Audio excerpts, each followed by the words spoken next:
Good evening, folks. So here we are. Okay, going to talk to you about something tonight.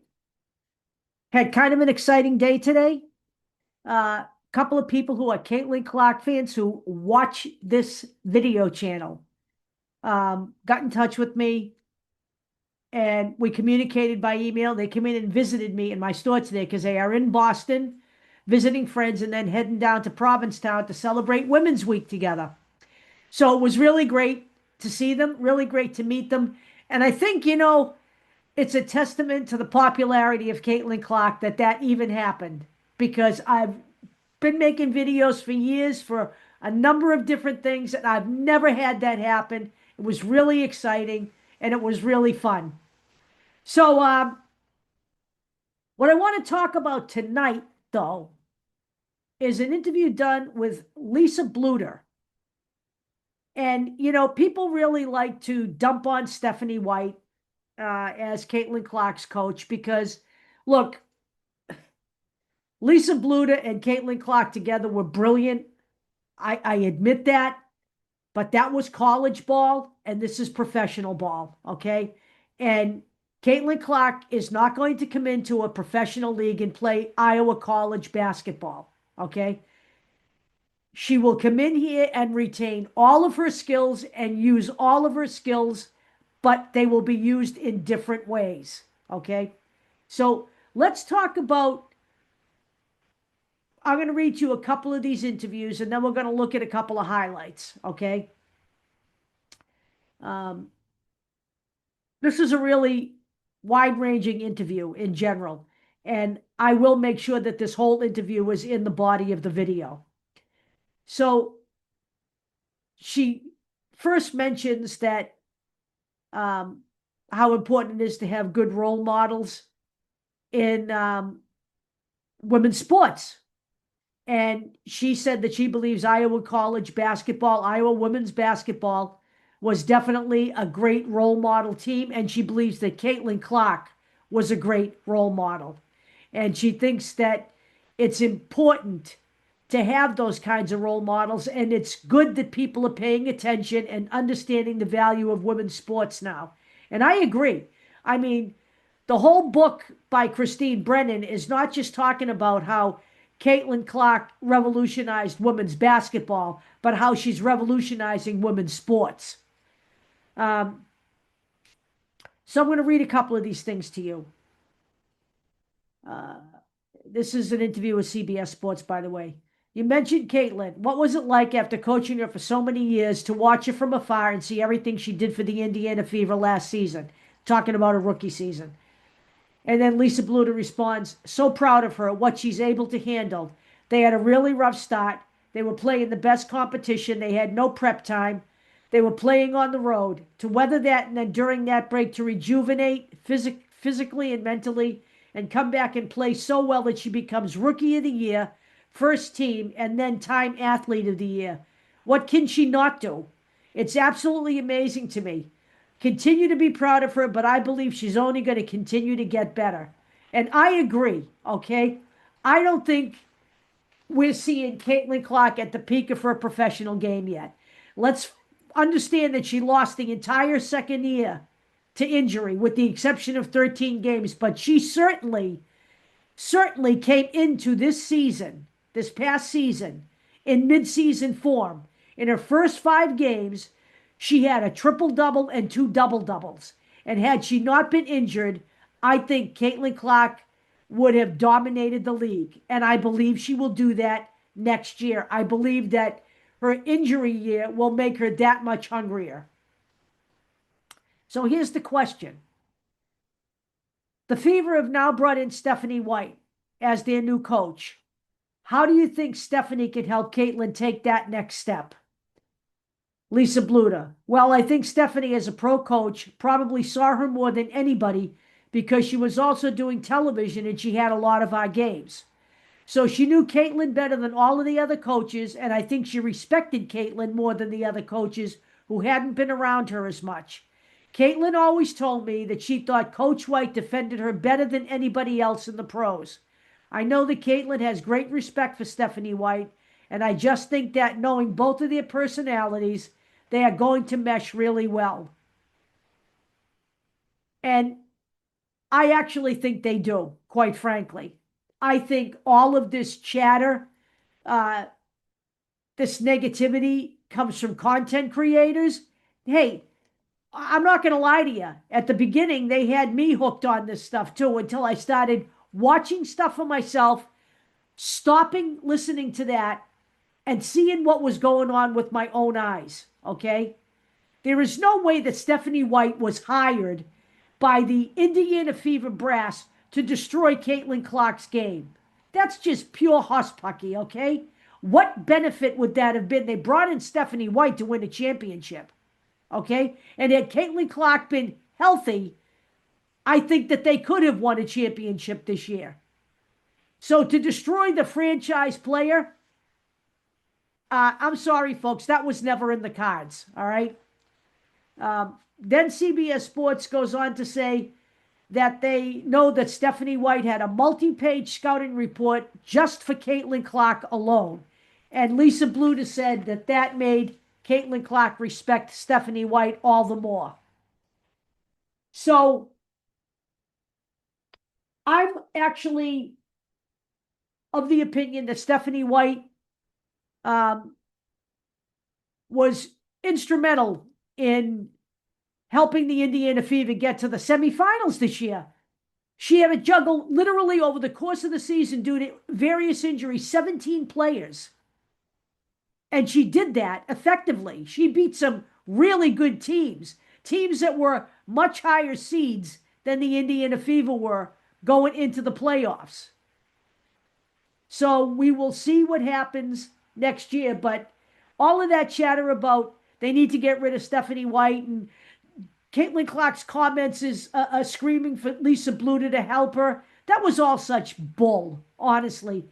Lisa Bluder basically gave Stephanie White her stamp of approval.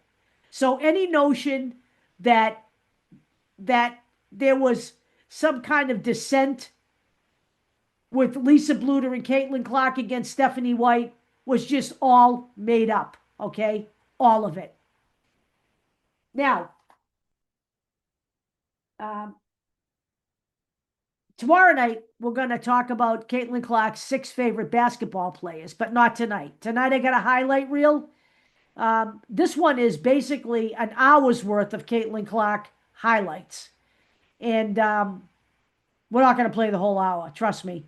We're going to play a few minutes of this. This has some stuff that maybe we've seen, but it's got a lot of stuff that we haven't seen. And I will also make sure that this is in the description of the video. So let's get this going. 1 hour of Caitlin Clark highlights. Hang on. I need to put on the magic optimized for video sharing. Hello. Okay, gang. We're going to look at some of these highlights together. And you're taking on that.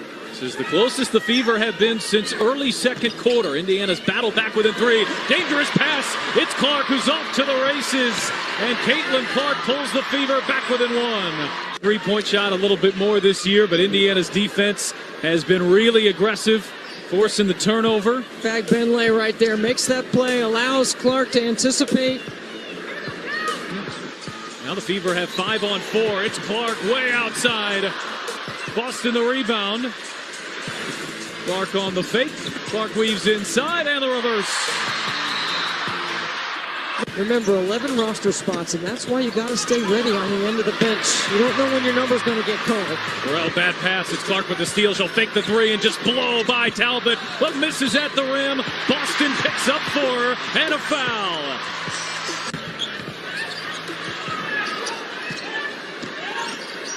Brink lobbing it inside. Hamby denied. It's 22, Caitlin Clark. And she's a big fan of the Crustable pregame, Pat. You gotta love the Crustable peanut butter and jelly. Oh, look at Nalissa Smith running the floor. And it's been the Nalissa Smith show here in the first quarter. See, this is the small lineup I'm talking about with Kate Lewis Samuelson at the 4. Clark bounce pass it. Smith again. By Caitlin Clark to recognize two bigs, and Alyssa Smith sees that she has a wide open lane to the bucket. Just a great delivery. I mean, putting it on the money. Clark over Horston, hits a three. No bounds. Horston's got to come with hands up. You can't let Clark see the... So when Caitlin goes off the ball, typically she comes off a stagger on the weak side, but she comes off a pin down here, wide open. Bang! Here's Lloyd off the screen, way off the mark. Clark looking to run, outlet pass. Oh, it's Mitchell. An eagle-eye, Hawkeye vision from Caitlin Clark. Defensive board or a turnover and push pace the other way. First in the league in fast break points. Clark connects on a deep three. To the Commissioner's Cup final. What a dish. Down the floor. Wallace, the finish plus the foul. On a beautiful delivery from Clark. For Caitlin Clark's game, the deep three is one and the get-ahead pass is another. Oftentimes it's to around women's basketball, they understand their impact and what it has done and how they are living out their dreams today. And right on cue, Clark connects on another bomb. 2 for 2 from 3 in the early going. An Angel such... And there's been many times early in this season where that has not been the case and have allowed too much dribble penetration. Well, and it allows them... Oh, what a dime. My goodness, the pass from Clark to Katie Lou Samuelson. Had an open look from 3, didn't take it. Only 3 to shoot. Gonna have to make something happen. Clark through the lane, reverses it in, and beats the shot clock. Like Caitlin had an opportunity to take the shot, instead drives in, and good job here after the travel to turn her back and shoulder. Had Mitchell right there, did not see her. Mitchell was wide open on the wing. Here's Smith, the floater is good off the dime from Clark. Maybe big threes and D. We can come up with something. We're workshopping it. We're workshopping it. Kelsey Mitchell lays it up and in there. It's been the second and third quarter that's been the issue for the Liberty, so let's see if they can have a better one here today as Clark finally hits her first shot of the night. It's on Wednesday. One thing about Caitlin Clark, she's relentless. She's going to keep shooting that ball. You can still establish yourself as a leader, as a future leader for the franchise. And that takes a little bit of perspective.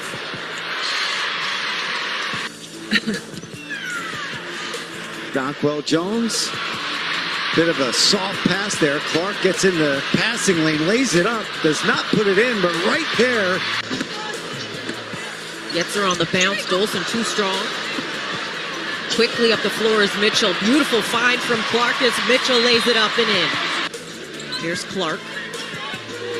Picked up now by Dee Richards as she's into the ball game. Richards on the floor. Clark, the step back 3 just below the logo, drills it. She's a rookie, and she's 22 years old, the same as her jersey, but those heels were right at the logo. Meg McDonald, Chrissy Winter-Scott, Megan McPeak with you here. Clark pulls off that screen, knocks it down. Even with her body fading, she can still control that shot. Clark, pull up 3, at 1. And Clark was most recently named Rookie of the Month in the WNBA. The confidence personified by the youngster. Not afraid of the moment, so you love to see that. DMV showing up, showing out. Clark, an absolute beautiful shot. So the best thing you can do as a defender is not give it to her. Clark. Back-to-back triples for Caitlin Clark. She wasn't going to be able to see Katie Lou after last night's game, so today, really the first time they're seeing her. Clark out of the inbounds. Wow. Oh, my goodness. Let it fly. CC. This is fun. For 3 again. Oh, my goodness. You know, honestly, I have never seen anybody play basketball like that. And as I've said, and you know, I've been saying it all along, she's only going to get better. She's only going to be able to control herself more. see the floor better. Everything gets better from here. Once she comes back healthy, Caitlin Clark, I believe we have a lot of years of really dominant play from her. Okay. And nobody's going to be at their peak every game, every day, you know, for their entire career. That's physically and mentally not possible. But Caitlin Clark is certainly a player who is not afraid to seize the day. All right. So tomorrow we will play a video about Caitlin Clark's 6 favorite players.